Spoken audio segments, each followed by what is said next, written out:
Come on, you should really get off those video games. Just 5 more minutes. Don't you have work you should be doing, Dad? I am doing work. It turns out you can learn a lot through video games if you play the right ones with the right guidance. You can learn about things like communication, collaboration, and even problem solving. I'm Eric Klopfer, a professor at MIT, and we're here to help guide you through the world of learning and games.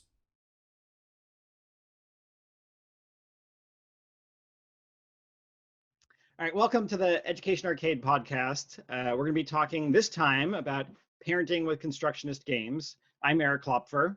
And I am Judy Perry. So welcome. The purpose of these podcasts is going to be helping us and you think about ways that you can parent more effectively with kids who are playing video games.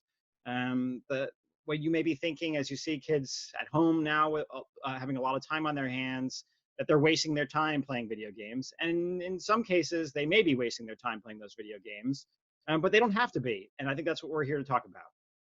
Yeah, and there's a lot going on in the world right now. I think we just want to acknowledge that there's lots of challenges and unpredictability. At the same time, we're all trying to sort of figure our way through this. And one of the things people are doing while they're stuck in their homes, if that's where they are, is spending a lot of time at computers and screens. So I know a lot of my friends who are parents have been asking me about, I'm trying to get my kids off their screens all day and games. But Eric, you and I do a lot of thinking about games, and they're not all bad, right?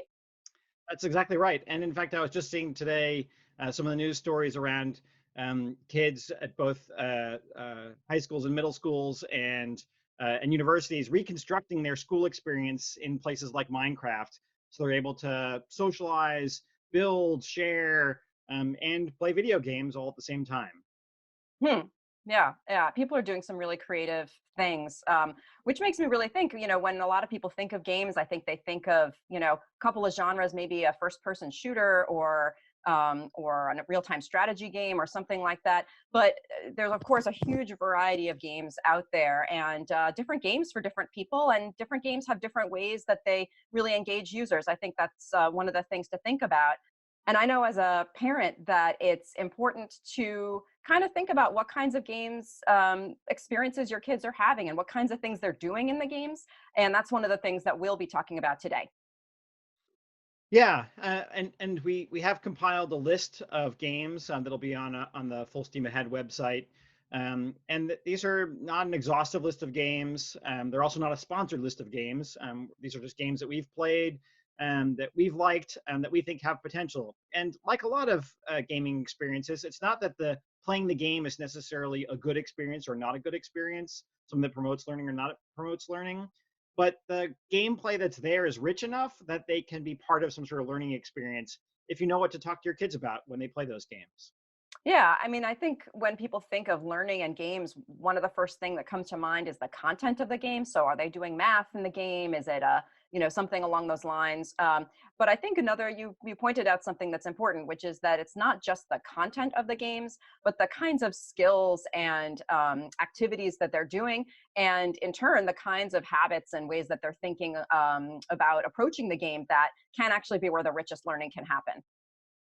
Yeah, and so we're hopeful that what we'll do over the coming weeks is sort of give you some pointers to some of these games, help you think about some of the conversations you could have, help you point your kids at some of the games that we think are some of the better ones for getting good learning experiences out of. When we're talking about games and this list of games, sometimes people jump directly to content-based games. And we've done a lot of those games in our lab where we've created games that are about particular subject matter.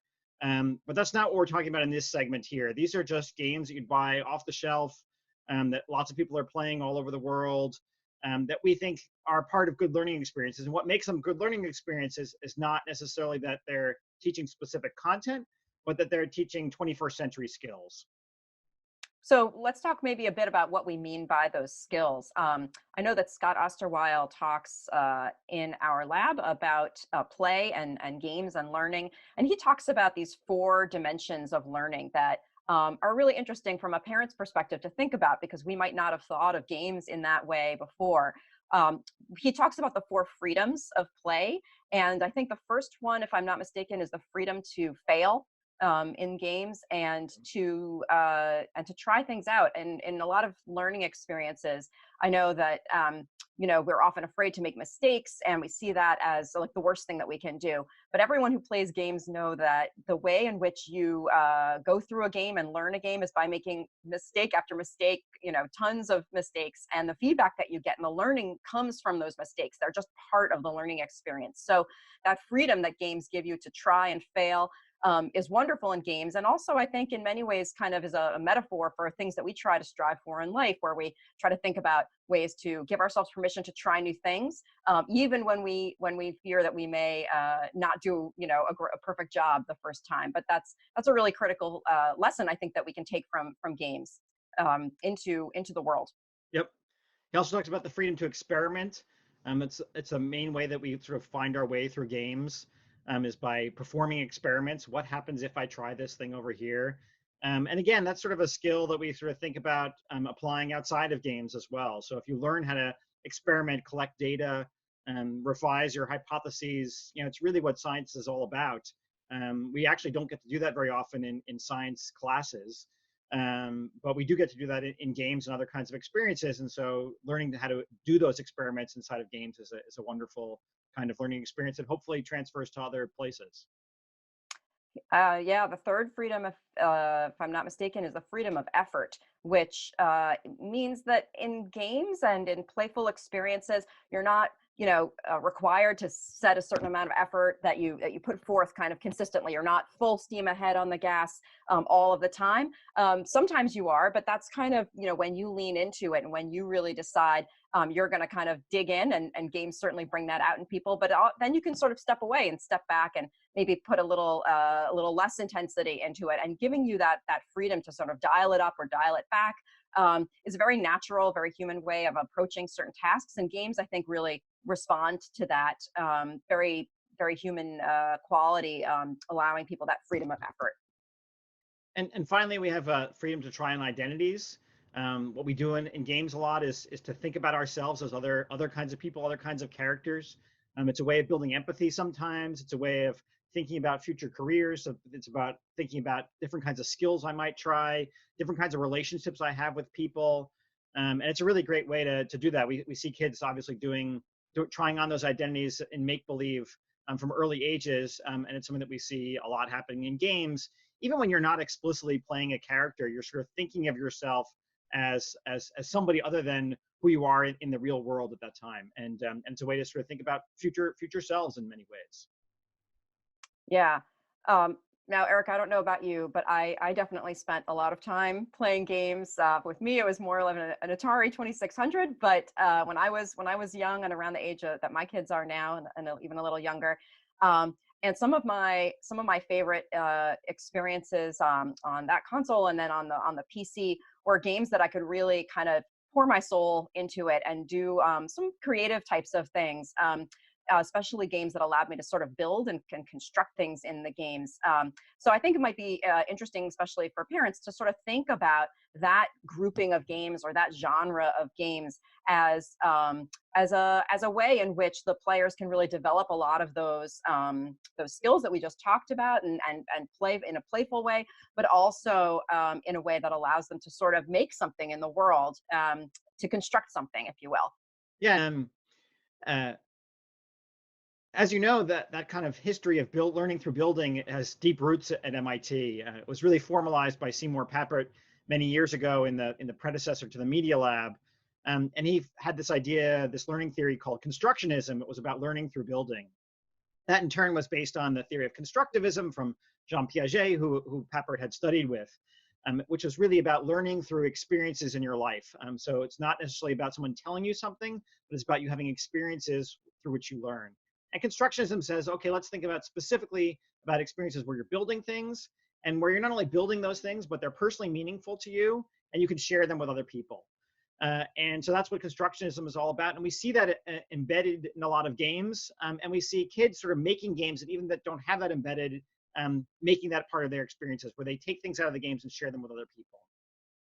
Yeah, I mean, I think back to, again, when I was younger, and the first time I kind of really understood the idea of even of a level editor in a game was a game called Lode Runner. So some of you Yeah. watching may remember that, and it was a classic of the time. But it really allowed players to be creative and come up with their own levels, and then they could test them out. They could have their friends play them, and there was something kind of magical, not just about playing a game, but sort of in a small way, kind of opening up the game, where you were helping to create the game and helping to make the game, not just as a player, but as someone, as you pointed out just now, sort of constructing or co-constructing the game. And that's a really powerful experience, especially for a kid. And it starts you, I think, thinking about, oh, what else could I make and build? And maybe I could even make my own games or do programming or other things as well. And it just starts you down, I think, a path where you start to think about those possibilities, which I think is great. Yeah, so I think there's three things and that sort of make constructionist games special. And the first one is, we've talked a lot about it here, creating personally meaningful things. So in this game, I can create something. And sometimes it's obvious. Here I am in Minecraft world. So in Minecraft world, sometimes I'm actually building a building or building some sort of structure or sort of changing the landscape in some way. But it can really be about building a civilization. It can be about building social structures. I'm building a group. Sometimes it's of real people. Sometimes it's of simulated people. But there's many different kinds of things I can build in that world. Yeah, all of that is really important when you're thinking about these construction games. Another aspect of them, as you mentioned before, is the sharing of those artifacts and those things that you make. So I think we all are sort of, thinking back to kind of work that we have done, especially in school, where oftentimes, you sort of do the assignment and it gets graded, and maybe you get some feedback, but you don't really get to share it with other people. The projects and things that I really remember were ones in which not only did you collaborate with others, but you also shared your projects with other people. Um, Games which allow you to not only make an artifact but share it with other people in a meaningful way can be really just take it to the next level, whether that's getting feedback from other people, and that can be positive feedback, kind of giving you props for some great things that you did, or constructive feedback where you get to say, oh, here's a way that you could improve this, or here's maybe something you hadn't thought of before, and that's becomes in itself a really powerful learning experience. And then also just even figuring out how you're going to share and talk about those, whether that's in the game, whether that's face to face with someone in the household or with friends digitally. The sharing of those artifacts and the way that you frame it and talk about it in itself is a really powerful skill that that people gain when they come up with artifacts in the games, and of course share them with others. Yeah, and the last part is, I think, is itself has maybe two parts. One is to make the experience playful. I mean, if you look at kids playing games, hopefully they're being playful in good games, at least, where it has these freedoms that we've talked about. Um, but even if you look at kids doing other kinds of activities, like if you looked at kids doing Logo, they were being very playful along the way. So it's about creating that environment where you can be playful, and the playfulness extends both in the game and out of the game in terms of how you share and talk about those things. And because you're talking about it, now in many cases we're thinking about how you as a parent play a role. So how can you help your students and kids reflect on what they're doing inside that game? Sort of draw it out of the game world and into the real world in ways that sort of makes them think about it in new and interesting ways. Yeah, I think that you just made a really good point, which is sort of figuring out ways that you can connect with the game player and sort of kind of get a glimpse into what they've been doing, and maybe ask some open questions that allow them to sort of share and explain kind of maybe their thought process, or what they're hoping to do next, or what challenges they overcame. Maybe if they were inspired by something that they had seen or read or talked about with another player. All of these kind of ways in which people sort of think about their games, and where you as a parent or a teacher can sort of talk to the game creator, the player in this case, can really kind of make that experience, as we said, even richer and more satisfying, I think, both for the game creator, because they get to share what they've done, and also for you, and getting a glimpse into the world that they have had. Maybe they can even allow you to play things, or teach you a bit about it as well. So I think getting onto some of the stuff that we can think about advising other parents to do. We're both parents of gamers ourselves.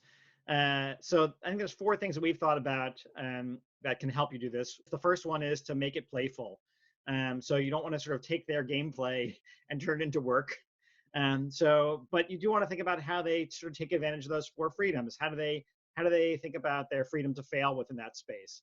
How do they think about their freedom of effort and their freedom to try on identities, freedom to experiment? So how do you sort of build that more into the gameplay experience? So the second way that parents or educators can connect with kids is to just really think about asking them about the artifacts or the things that they created in the game. What kinds of things did they make? How did they go about creating them? What were they thinking? What challenges did they overcome? Those conversations in which the player can share the artifact with the parents can be really satisfying, and everyone, including both the parents and the game creators, can get insights into the kinds of learning and the ways in which the game was a really interesting experience for them. The third one is even thinking about ways you collaborate, and that collaboration can be specifically in the game. Maybe you play the game with somebody, and it's not necessarily like here I am in my Minecraft world. My kids have played way more Minecraft than I have, but I do play occasionally. Similarly, with a game like Fortnite, my son is way better than I am at Fortnite, but I play occasionally, and so that's one way of sharing is by collaborating on that. But it might even be because I know a little bit about the game. That collaboration can be like, hey, have you thought about changing something in this way? Have you thought about building this kind of structure? It means that the collaboration can be a little bit at arm's length, but the conversations I have are deep enough because I've played a little bit of the game along the way. And I know also, if you're lucky enough to be able to watch your kids playing and see them collaborate, even just noticing as a parent the ways in which they are collaborating and sharing ideas and building on each other's ideas and critiquing each other's ideas, with siblings or friends online, is really interesting, I think, and gives you a glimpse into your child and into the way that they're thinking about engaging with the world. Yeah, and the last point is, games. We sometimes think about them as the thing that you play on the screen for some amount of time, but games have become such a great cultural artifact over time, and that you might see your kid, here I'll keep talking about Minecraft as a reference point because I happen to be sitting there. But kids who play Minecraft also watch videos about Minecraft. They read blogs about Minecraft. They talk to their friends about it over in different kinds of ways. So they're absorbing and interacting with the medium, not just through the game, but through other media as well. And you can think about ways that you can interact with those as well. Maybe you read an article or watch one of the famous YouTubers on Minecraft or whatever game that your kids are playing. So you get a sense of what the culture is around it, what kinds of things that people are paying attention to. That's just another way to have good conversations about those games. Yeah, especially in times, I think, when community is more important than ever, and we're, in many ways sort of isolated from the communities that we have been sort of part of on a day-to-day basis. It's interesting to think about how those games themselves can be a way for people to connect and share experiences and be part of those communities and feel like they're staying connected to something bigger than themselves. So, yeah. So what kind of things do you build inside these games? So one of the things you can build is worlds.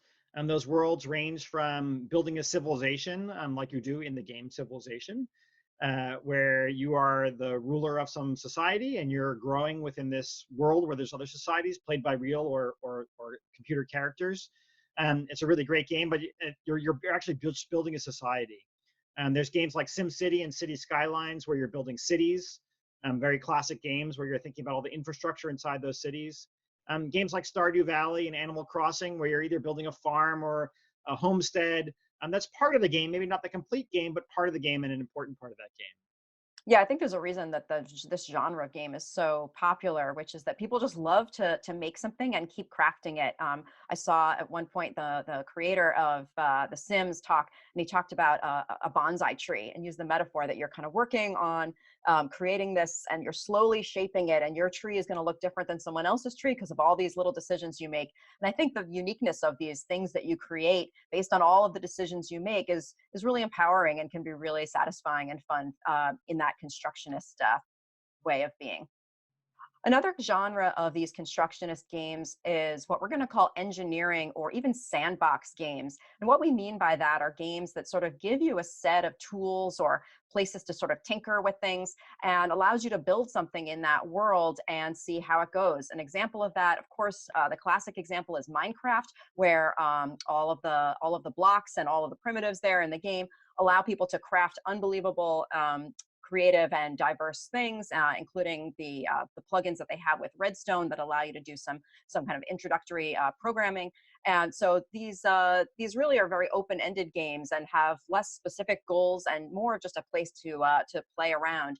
Another example of that is Kerbal Space Program, a game in which the player crafts a spaceship, and they have a number of different parts and components that they can choose, from the thrusters to different elements of the rocket, and all kinds of ways that they can customize their ship. And then they get to fly their ship and see if they can launch it and see how it goes. And there's a lot of decisions that you can make and a lot of feedback. There's a lot of science in that game. So even though it is, sort of a sandbox game, which sounds sort of playful and sort of innocent, these games have a lot of depth and richness to them, allowing the player to really kind of dig in and tinker, I think, within those spaces to sort of really explore some ideas and see how they play out in the digital world. There's games in that genre that sort of have a little bit more structure to them as well. Some goals built into them. I played Astroneer recently with one of my kids. No Man's Sky is a little bit more challenging, but you're sort of marooned in some place. You're given a very sort of rudimentary set of tools, and your goal is to sort of collect more tools, understand that world that you've been marooned in, and try to either make it habitable or escape it or whatever it is. And I think that provides an interesting level of challenge along with that building as well. So another way in which these constructionist games allow you to build is where you're building community itself. A classic example is World of Warcraft, which a lot of people don't think of as a particularly educational game, though I would argue that there is a lot of interesting learning that goes on in the game. But one of the most interesting aspects as you get more advanced within World of Warcraft are the communities that you build. And those are largely online communities and largely outside the game itself.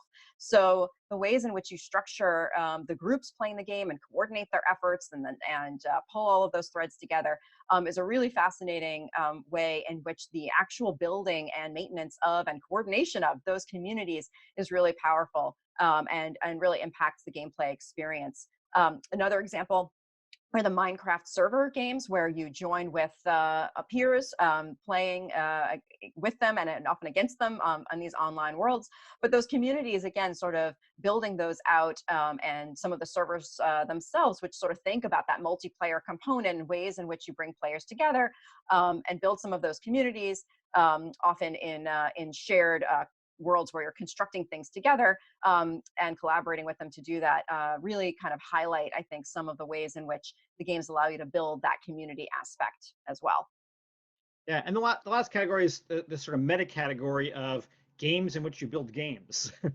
So the popular one is Roblox, where kids are not only playing games inside Roblox, but building games and sharing games inside of Roblox. I recently started playing Dreams on the PS4, where the idea there is you can play some games and there's a community of games, but the goal of it is to actually build games within this world and share those games as well. So I think that's sort of a meta level of thinking about playing the games, what you learn from playing those games, and how that then turns into you as a maker of those games. And I think that's a nice virtuous cycle of playing and making. Mm-hmm. And on a smaller scale, you could think of things like Super Mario Maker, which allows explicitly is really designed to allow give a toolkit to players so that they can make their own levels and games, which again, sort of in the same spirit of Roblox, though in a more defined way, really explicitly puts the player in the position of designer and allows them to sort of really think about what would be a good challenge, what would be too hard, what would be playful, what would be funny, what would be unique, and how they can sort of explore all those ideas and express themselves through game creation itself. Yeah, so hopefully this gives some folks some starting places to think about what kinds of games they might be encouraging their kids to play, what kinds of conversations they might have around those games. And we do have the list that we'll keep curating and adding to, and we'll hopefully come back to this forum where we might sort of dive into a different genre of games, or maybe a little bit deeper into a couple games to give people some sense of the kind of depth that a lot of the gameplay has here, and give people a sense of what kids are doing as they spend a lot of time on their screens, and hopefully also time off their screens conversing about those games and doing things around those that they feel like are building those 21st century skills that we think are so important in the world today. Thanks, Judy, for this conversation. I know I learned a lot just listening to your perspective on games, and I think that that we'll continue to share these insights with others and hopefully learn from each other. Yeah, I really enjoyed it, and I hope we get a chance to talk some more and about some specific games and in the future as well. Thanks, Eric.